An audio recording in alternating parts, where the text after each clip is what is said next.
Bonjour Daniel. Écoutez, salve-toi, je t'en prie, on arrive.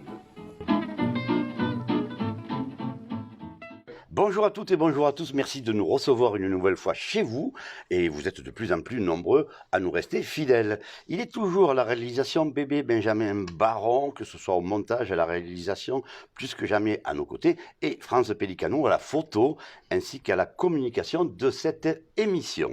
Nous recevons dans le cadre de l'émission Daniel Richard, troisième colistier de la liste de Yvan Lachaud, Nîmes en mieux, l'écologie en plus, et sommes toujours au restaurant Le W au square de la Couronne.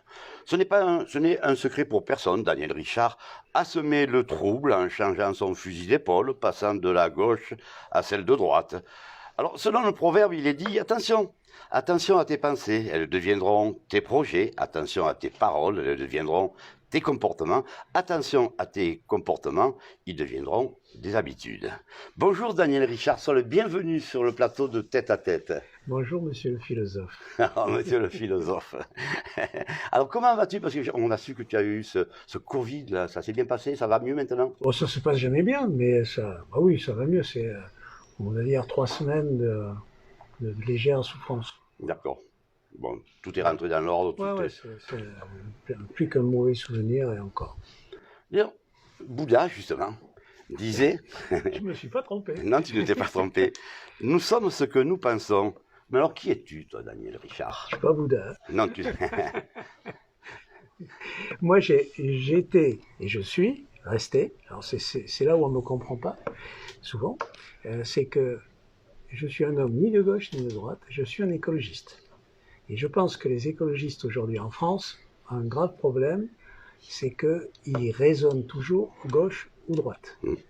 Moi, je raisonne pas comme ça. J'ai toujours dit, quand je suis venu te voir la première fois, je suis un homme sans étiquette, j'appartiens à aucun parti.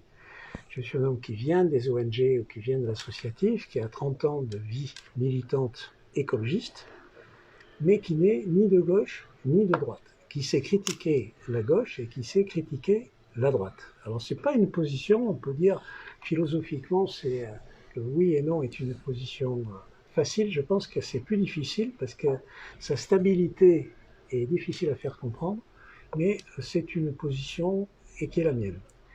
Et dans ce que j'ai vécu là récemment, ma volonté qui était d'offrir mon énergie, mes connaissances écologistes à ma ville, s'est trouvé transformé au fur et à mesure du temps et des problématiques, et notamment après le Covid, par la volonté de reconstruire un front de gauche. Ce qui n'a jamais été mon intention, et ça n'a jamais été ça n'a jamais été ni mon intention, ni mon action. Et donc ça, je me suis trouvé en divorce avec les équipes avec qui magnifiquement on avait constitué une dynamique sur la ville. Donc, il a fallu que je prenne une décision. Qu'est-ce que je fais? Je m'en vais. Je suis pas politique, ni de gauche ni de droite. J'ai pas de carrière à faire. Je suis pas venu pour faire carrière non plus. Donc, qu'est-ce que je fais? La seule chance pour que ma ville, qui est une des villes les plus en retard qui existent en Europe, puisse assurer la transition écologique, c'est d'essayer de trouver un peu de pouvoir quelque part pour faire démarrer ça, et notamment avec des jeunes équipes. Et que l'écologie commence, la transition écologique commence à Nîmes. C'est ce que j'ai trouvé quand j'ai regardé de gauche à droite, puisque je suis ni de gauche ni de droite, j'ai trouvé le centre avec Yvan Lachaud, qui avait déjà dans son programme des éléments écologiques, et avec qui je pouvais avoir une complicité. Mais nous aurons l'occasion d'en reparler de tout cela. Moi, je voulais juste te demander, serais-tu jacobin au sens de 1789, d'un révolutionnaire, par exemple? De toute façon, l'écologie est révolutionnaire. Ça vous oblige à vous transformer. Il y a une évolution, une société qui évolue, c'est faire un peu différemment de même de ce qu'on fait aujourd'hui. Si on fait ça, on est foutu. Il faut transformer la société. C'est pas une transition, c'est une transformation. Et pour ça, il faut être révolutionnaire, qu'on le veuille ou non. Par contre, révolutionnaire a pris un sens social pur, à cause des 89, où c'était véritablement la problématique et les solutions qu'il fallait trouver. Ce n'est plus le cas uniquement aujourd'hui. Alors, justement, pour rebondir sur ce que tu disais tout à l'heure concernant l'écologie n'est ni de droite ni de gauche, on a l'impression qu'il faut faire partie d'un parti, justement, pour être écologiste. Non. Moi, je pense qu'on peut ne pas faire. Je pense que la responsabilité politique de tous les partis est d'être écologiste. Quand ça ne se fait pas, il y a des partis écologistes qui se créent. On l'a vu partout en Europe. Il y en a deux en France, par exemple, le parti écologiste. Ben, il y en a plus que deux. Il y en a même un troisième qui est en cours de formation, si j'ai bien compris là. Celui qui part à l'Assemblée, Oui, voilà, hein, l'Assemblée avec Delphine Bateau, c'est etc. ça. Voilà. Mais Mais ça prouve bien que, si tu veux, j'ai travaillé à peu près, pas dans tous les pays du monde, mais dans beaucoup de pays dans le monde. Que ce soit la catastrophe de l'ultralibéralisme qui détruit la planète par la mondialisation, et qu'on considère comme de droite, ou que ce soit par un communisme exacerbé ou pas dans les pays, je n'ai pas vu à ce jour une philosophie politique ou des principes politiques favorables à l'écologie, ni à gauche, ni à droite. Donc je pense que c'est quelque chose de totalement nouveau qui doit naître dans chacun d'entre nous, qu'on soit jeune ou qu'on soit vieux. L'un des problèmes français, c'est qu'aujourd'hui les jeunes sont plus sensibles à ça, mais ne sont plus du tout sensibles, ils ont perdu toute crédibilité, enfin, ils ont perdu toute croyance dans les systèmes politiques. Et donc l'écologie n'est pas représentée par ceux qui sont les plus concernés. Et c'est un problème politique en soi. Mais c'est une vraie révolution jacobine. donc tu penses justement que les jeunes se sentent moins concernés politiquement, donc ça veut dire qu'ils n'ont pas eu cette éducation de la part de leurs parents? Je dirais ils sont concernés politiquement à leur façon. Mais ils ne sont plus du tout concernés par les partis politiques, les jeux politiques, et je les comprends, par le côté politicien des choses, qui fait que ça fait plus barrage que outil de transformation. Et ils cherchent comment, alors ils vont manifester dans la rue, ils se rendent compte que c'est pas si simple, etc. Ils n'ont pas trouvé leur expression à eux, jeunes. Et il faut qu'ils la trouvent, ils la trouveront. Mais pour l'instant, on perd du temps. Ils la trouveront comme nous, à un moment donné, quand nous étions jeunes, nous cherchions. Par exemple. Hein? Sauf qu'on n'a pas beaucoup de temps. Hein, tous les scientifiques disent, si je regarde là, pour revenir à Nîmes, M. Fournier et Nîmes, dans 10 ans, la situation de la ville devient irréversible. C'est-à-dire? C'est-à-dire que, quoi que l'on fasse, le changement climatique est irréversible, les problèmes économiques liés à la non prise en compte de l'écologie sont irréversibles, etc. Le mandat, c'est 6 ans. Si aujourd'hui les Nîmois ne se réveillent pas pour essayer d'insérer dans leur ville une transformation plus moderne, on a 6 ans de condamnés, c'est-à-dire la ville est condamnée. Bien, qu'est-ce qui est allé voir? Comment s'est faite plutôt la rencontre entre Yvan Lachaud et toi? C'est toi qui as demandé à être reçu par Yvan Lachaud ou c'est le contraire? Non, je pense que c'est le contraire qui s'est passé dans les faits, mais c'est probablement une vérité objective. D'accord. Alors, figure-toi qu'on a changé effectivement le slogan sur l'affiche de la campagne de Nîmes en mieux, l'écologie en plus, depuis ta présence sur la liste. Oui. Donc, tu dois être heureux. Je serai heureux quand on sera élu. Dis donc, on a écouté là, dimanche soir, dimanche dernier, le président de la République. C'est vrai qu'il a un discours fort sur l'écologie. Ben, c'est pas le premier, hein. Depuis qu'il est élu, il a un discours fort sur l'écologie. Alors, pour le fun, pendant le Covid, il s'est passé des choses sur l'écologie. Elles ne vont pas tout à fait dans le sens du président. Par exemple, les industriels maintenant peuvent modifier les composants de leurs produits par rapport à l'étiquette. Tu vas acheter quelque chose, tu lis l'étiquette, tu dis ah bon, là je ne suis pas allergique à ça, j'achète. Et en fait, il y a un autre produit dessus. Mais ça vient d'être changé, ils ont le droit de le faire. Les pesticides que l'on devait mettre à à plus de 15 mètres des habitations, ce qui déjà est tout petit, c'est 5 mètres maintenant. Pourquoi? Alors qu'on a le Covid et que tout le monde est à la maison, aller réduire ça au moment d'ailleurs où il y a les épandages, c'est quand même très, très, très curieux. Les périodes de chasse pour le gros gibier ont été rallongées. Alors, on a des discours fantastiques et d'ailleurs assez romantiques sur l'écologie par notre président. Dans les faits, que ce soit au niveau financier, que ce soit au niveau administratif, réglementaire, etc., on est en recul systématique. Bien. Je voulais te poser une question importante quand même, qui fait référence au passé. Nous sommes à 24 heures du 18 juin, de l'appel du 18 juin. Toi, tu avais 4 ans en 1940, c'est ça, je ne me trompe pas? Ouais. Non, j'avais 0. Ah En non, 40, j'étais pas né. non, tu es né en Je suis 44. né en 44. Donc alors, ça représente quoi, toi, le gaullisme et cet appel, puisqu'il a été important, ce 18 juin 1940? Alors, je ne l'ai pas vécu, Mhm. mais au fur et à mesure du temps, au fur et à mesure de ma vie d'adulte, j'ai trouvé que le gaullisme était un synonyme de liberté, ce que je ne pensais pas au départ.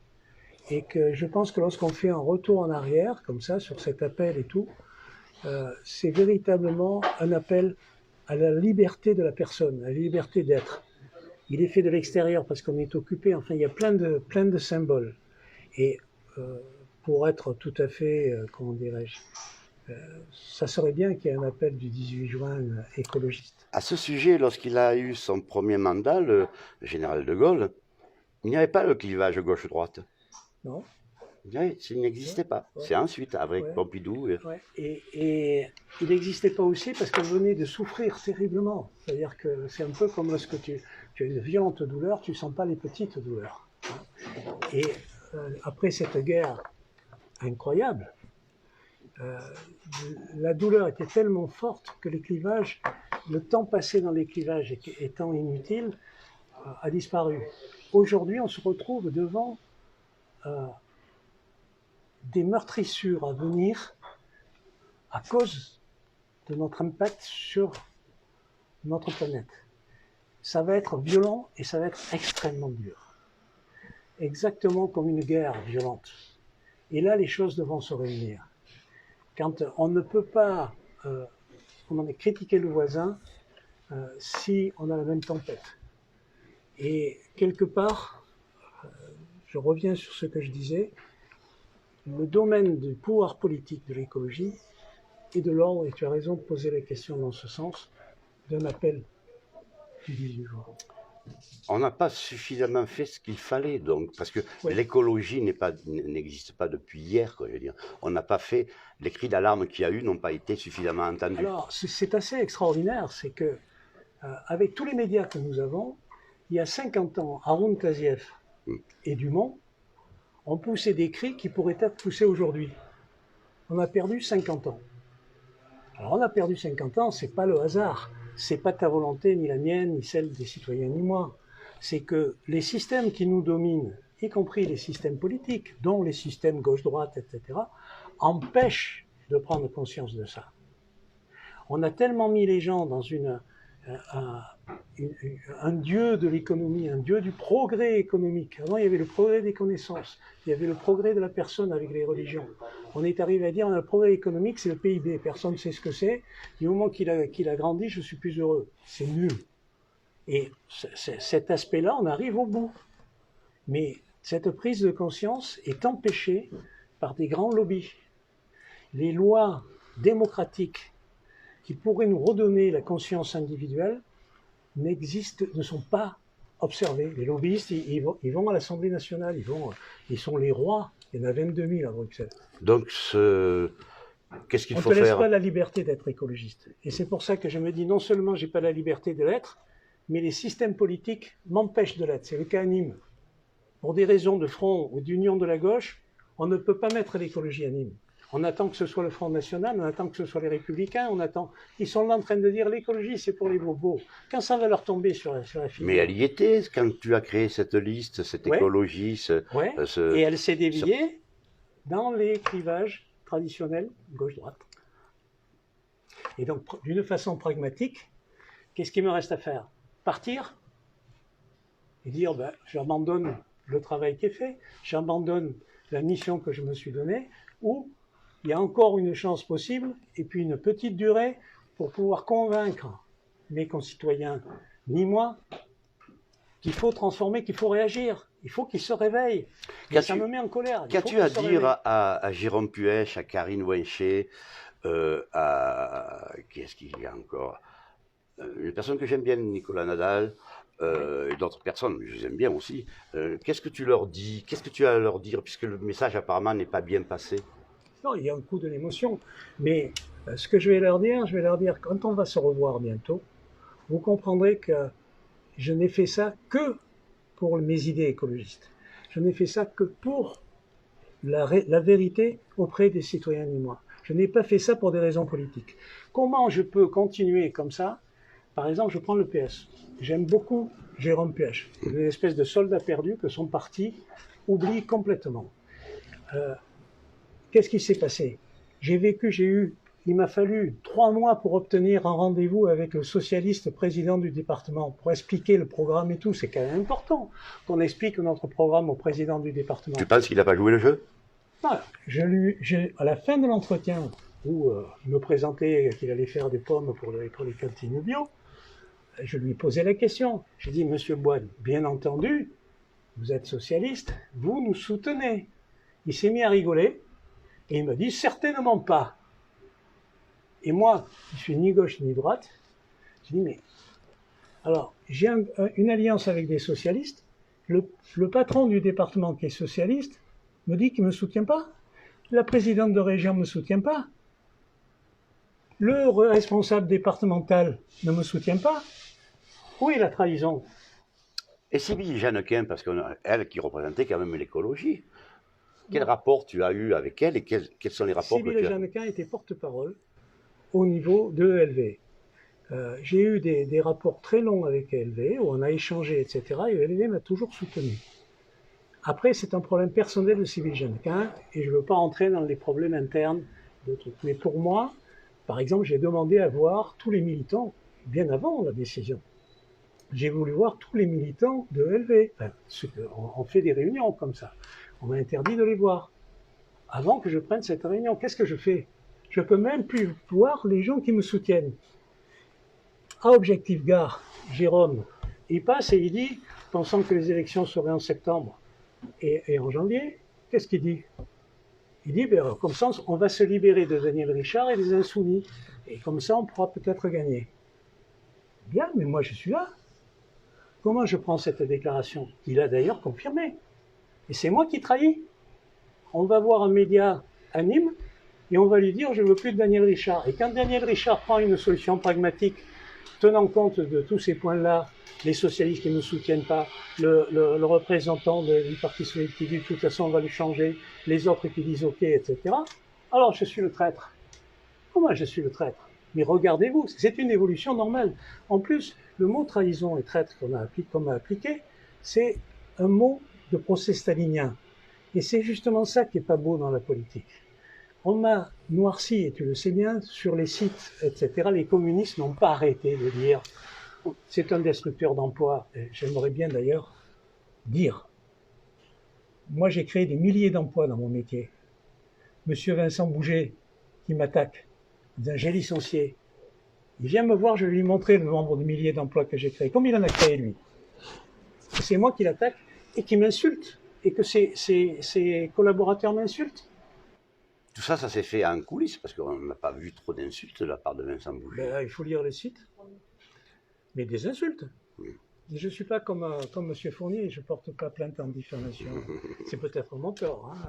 Justement, alors, concernant Jean-Paul Fournier, la campagne municipale nîmoise est décidément très mouvementée en ce moment. Que penses-tu de la lettre signée par un collectif de Nîmois qui demande à Jean-Paul Fournier l'abandon de sa campagne? Le communiqué signé par 35 personnes mentionne notamment l'état de santé du maire. Quel est ton point de vue? Mon premier point de vue, c'est celui que M. Fournier a eu quand on lui a annoncé mon alliance avec M. Lachaud, c'est un non-événement. Le deuxième, c'est je ne comprends pas qu'on fasse ce genre de choses, en tout cas politiquement. Après, qu'il y ait des citoyens qui émettent une opinion, c'est une opinion.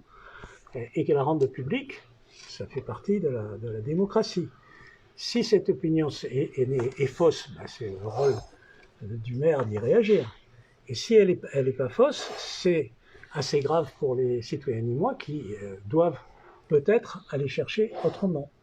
Mais pour moi, c'est quelque chose qui ne doit pas se faire dans une campagne. Voilà, pour être tout à fait. D'accord, c'est clair, c'est clair. Bon, tu l'as évoqué un petit peu tout à l'heure, mais on va y revenir. Tu as voyagé dans le monde entier, et notamment dans les pays communistes. Que représente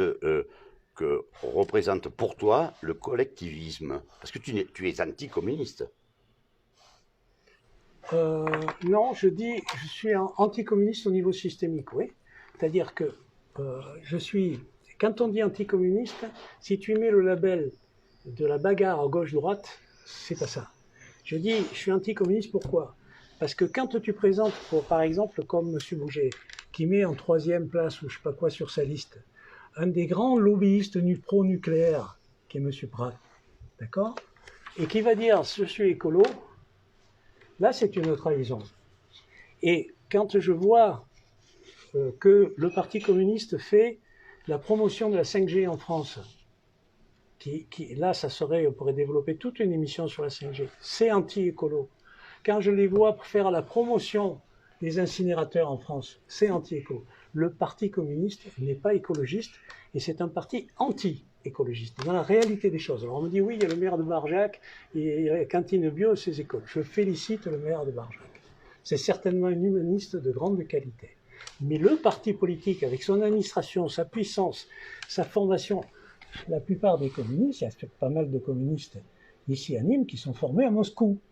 D'accord? Et donc il y a tout un système, une systémique, et cette systémique est vieille, elle est ancienne. Tu crois qu'il existe? Pardonne-moi. Quand j'ai visité les pays communistes, je n'ai pas vu un seul exemple écologiste. Les usines balancent leurs assainissements directement dans les rivières. L'Elbe, en Allemagne de l'Est où j'ai travaillé, il n'y avait plus un poisson. Et ça, c'est au niveau de la nature. Mais au niveau de l'homme, c'est la même chose. L'écologie, c'est la biodiversité. C'est le fait d'admettre des cultures différentes, d'admettre que les gens soient différents avec des couleurs, ce que tu veux. La vie n'existe que par la biodiversité. Si tu fais un moule quelque part de l'homme ou de l'animal, l'espèce disparaît. Et donc tout mouvement qui fait ça, je déteste. Voilà.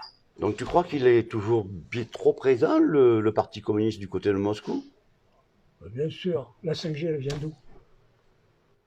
Et c'est pas une avancée technologique, la 5G? C'est pas une avancée technologique, la 5G? Pour nous, pour les consommateurs. Oui. Alors au lieu de mettre 5 secondes, ça fera 2 secondes pour charger tes films. C'est absolument essentiel et vital. Sauf qu'on oublie, renseignez-vous sur ce que les Chinois font avec Huawei de la 5G. Ils font quoi? Ils appellent ça, je crois, le crédit social. C'est-à-dire, tu fais une bêtise, tu as moins 3 points. Tu fais quelque chose de bien pour le parti, tu as plus de points.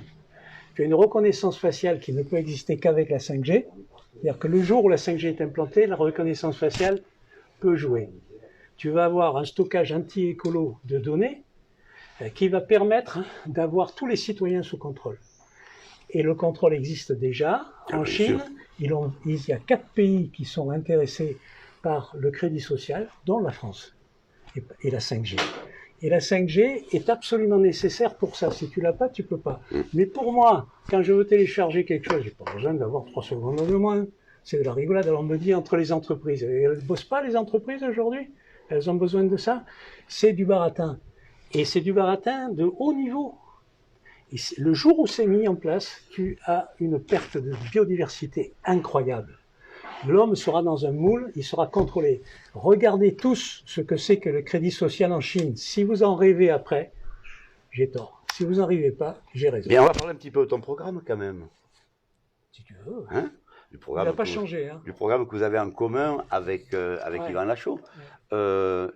Il a été obligé de faire des concessions, ne serait-ce que sur la gare Magna-Porta, sur l'incinérateur. C'est toi qui as insisté pour qu'il revienne sur cette décision? Oui, mais je pense qu'ils étaient déjà sur une évolution écologiste, mais c'est vrai que j'ai insisté pour que ce soit ainsi, mais ça va au-delà. Je prends par exemple Magna-Porta, c'est que la ville, il y a 2% à peu près des emplois qui sont agricoles sur la ville de Nîmes. La ville manque maintenant, et va manquer cruellement dans le futur, d'espace agricole. Et donc, il faut les protéger. Et donc, il faut que nous ayons une responsabilité et une délégation de pouvoir sur le foncier. La ville, quand tu vois le grand Védelin, qui prend des espaces naturels dans la garrigue pour faire 800 logements, mais on se croit dans un pays communiste. Exactement. Bien. Alors, tu parlais de... bon, as-tu donc des certitudes pour que ton programme puisse être mis en application si vous êtes élu au second tour des élections municipales? Oui, j'ai demandé à Yvan Lachaud, si tu veux, tu as remarqué dès le départ que j'étais pas en tête de liste, et ni au niveau de l'agglo, et je partage le fait que ce soit la même personne qui soit dans les deux. Donc j'ai pas, voilà. Et je dis simplement, moi, il faut me laisser, je suis là, et je viens que si vous me laissez libre, en respectant les uns les autres, de conduire une stratégie et une politique écologiste pour la ville, et de rattraper le retard. Pour ça, il faut que j'ai des responsabilités sur l'urbanisme, sur le foncier, sur les transports, etc., et des délégations pures et simples. Et on s'est mis d'accord là-dessus. D'accord. Donc, il y aura vraiment un poste créé pour toi, Ouais. pour que l'écologie puisse Ouais. être représentée dans tout ce que tu viens de nous énumérer. Oui. Ça, c'est une bonne chose quand même pour Et toi. c'est une bonne chose. C'est une bonne chose pour l'écologie. Encore une fois, ça se fait pas par une personne. Moi, j'aimerais bien qu'il y ait partout dans Nîmes des équipes de jeunes qui ne votent pas, malheureusement, mais ces jeunes qui prennent du pouvoir écologiste dans les quartiers, partout. Aujourd'hui, ils n'existent pas, on ne les fédère pas. S'il y a quelqu'un au moins à l'agglo pour pouvoir driver ça, animer ça, ça sera une avancée considérable. Et à la fois sur le plan culturel, d'ailleurs, pas que sur le plan écolo. J'espère que nous aurons le temps parce que c'est vrai que ça passe vite. Je voulais te parler des transports parce que tu avais comme référence le modèle danois. Or, Copenhague, par exemple. Or, on sait que Copenhague, c'est 650 000 habitants. On ne peut pas comparer Copenhague à Nîmes. Et en plus, d'autant plus qu'au Danemark, les transports ne sont pas gratuits. Or, c'est ce que toi tu souhaites et ce que Yvan Lachaud ne souhaite pas, puisqu'il faut le rentabiliser. Alors, quelle est ta position maintenant ? Mais moi, ma position, elle est d'abord la chose. Il y a deux choses importantes. C'est rendre les transports doux, donc pistes cyclables, etc., et favoriser tout ce qui est hors carbone. La deuxième, c'est multiplier les kilomètres de transport en commun.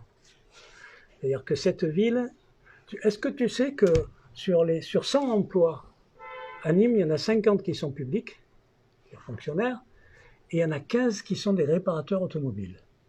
15% des emplois de Nîmes sont des réparateurs automobiles.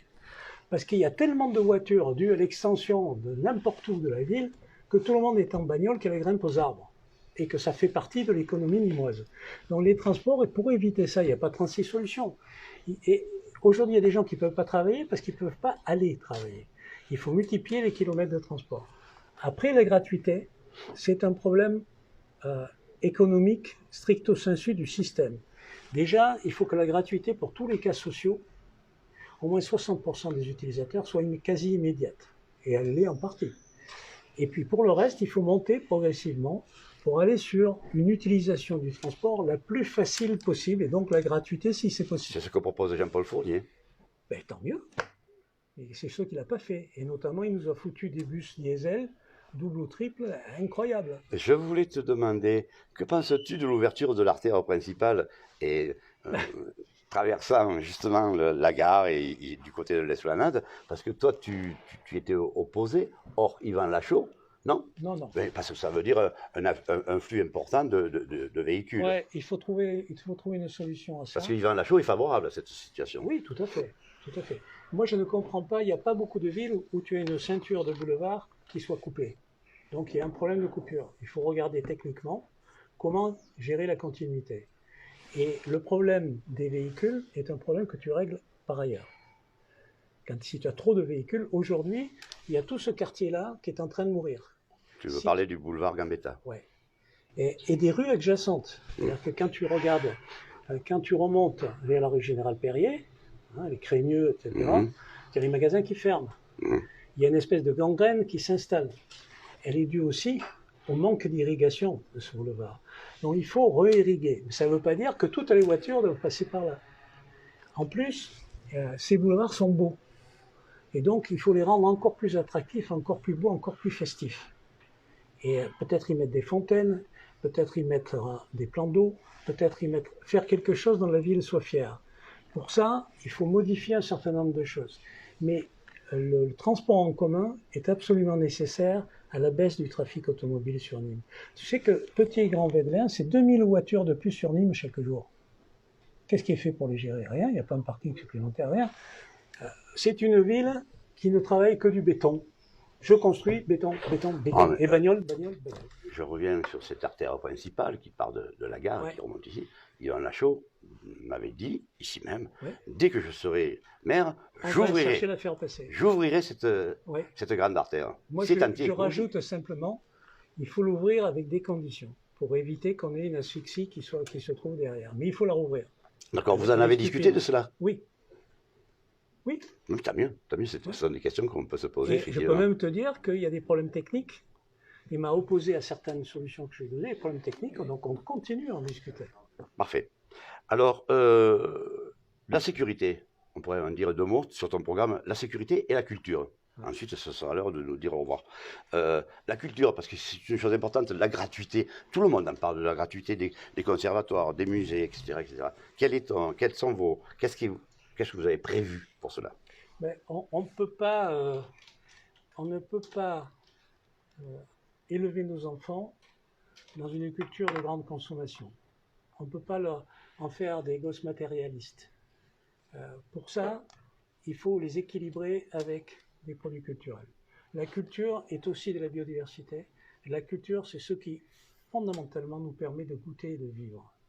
Donc on doit l'aider. On aide. Le trafic aérien, il ne paie pas d'impôts au niveau du kérosène, on les aide. Et moi je dis, un conservatoire de musique où il y a des jeunes qui apprennent à jouer de la musique ou à connaître ou à goûter la musique, c'est un élément de paix dans le monde. La musique est le seul élément fédérateur. Il y a de la musique africaine, de la musique américaine ou chinoise, etc., qu'on écoute avec plaisir ici. Donc ça doit être gratuit, que ce soit bien clair. Tout ce qui est éducation culturelle, etc., socialement, ça doit être gratuit. Ce n'est pas un problème d'économie ou quoi que ce soit. C'est le PIB ou le progrès économique qui nous a fait dire qu'il faut maintenant que tout soit payant. Donc il faut le financer. Il faut le financer, tout ça.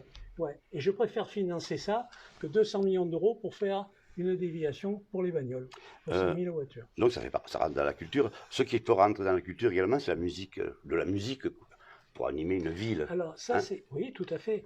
Et c'est aussi, je reprends le mot de biodiversité, c'est important pour comprendre l'écologie. C'est pas que des trucs verts et de la végétation. La musique, à Val-de-Gour, dans les quartiers, chemin bas d'Avignon et tout, il devrait y avoir 2 ou 3 salles de musique, rock ou pas rock, etc. Il faut que la musique, si tu veux, la biodiversité, c'est ne faisons pas un opéra énorme, ou un palais des congrès énorme, et puis les autres n'ont rien. Il faut faire en fonction, c'est plus l'économie d'échelle.